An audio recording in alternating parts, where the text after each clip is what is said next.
Hello, welcome back to TASS TV Melbourne, buying commercial. I'm standing here at the Coburg Velodrome, and the Coburg Velodrome is an area that I used to love coming as a young child, riding my bike and also playing soccer in the adjoining soccer ground. And it's also a place that's quite fascinating. The Velodrome is surrounded by industrial properties intertwined with residential homes, and I'll explain why that is. And it's also a great venue and a great suburb for me to talk about non-conforming use. What is it?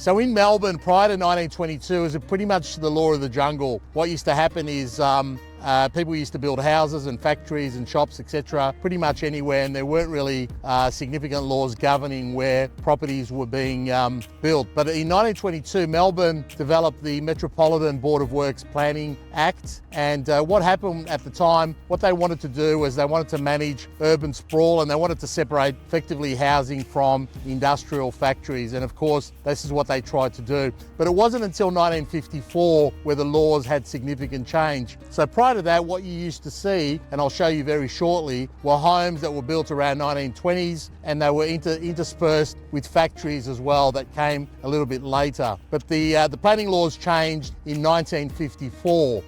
Okay, this is a really good example. I'm in Coburg. I'm in an industrial 3 zone, and these factories here were built in the 80s. And here we have a house, Californian bungalow, that was built in the 1920s, pre the zoning laws. So what you have here is a home that has an underlying industrial 3 zone.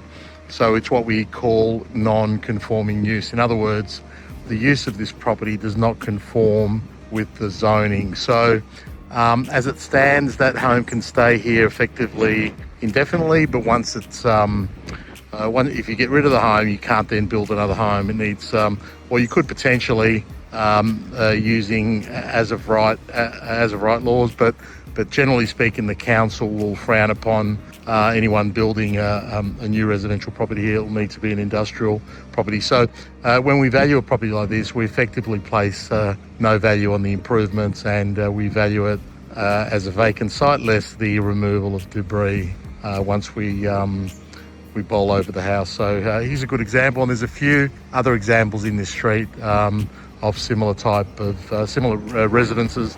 Most of them are used for industrial purposes. So you have a residential property used for industrial purpose.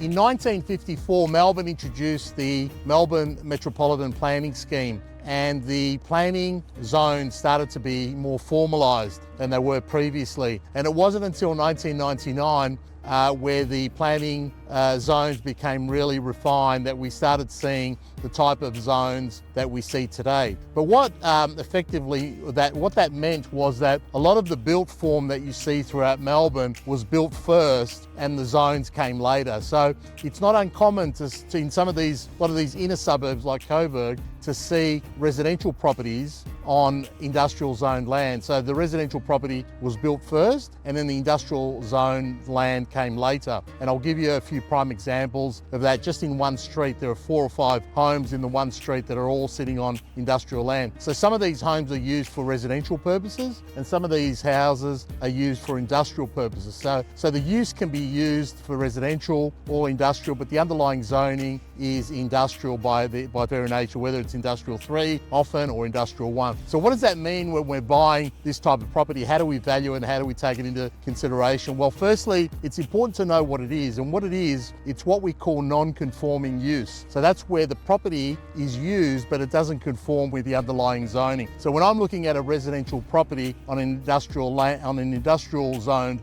block, effectively I'm looking at it, even if it's getting rent, I'm looking at it and saying, well, okay, this is a vacant block, less the cost of the removal of the debris. So I'm almost looking at it as a derelict property, and we need to remove all the rubbish and bring it back to a vacant land. So it actually will cost money to remove all the debris. So when I look at a property, a residential property on industrial land, it's effectively the value of the lot less the removal of the debris. So it's really, really critical when we're buying industrial property. The underlying zoning is really important because it determines the ultimate use.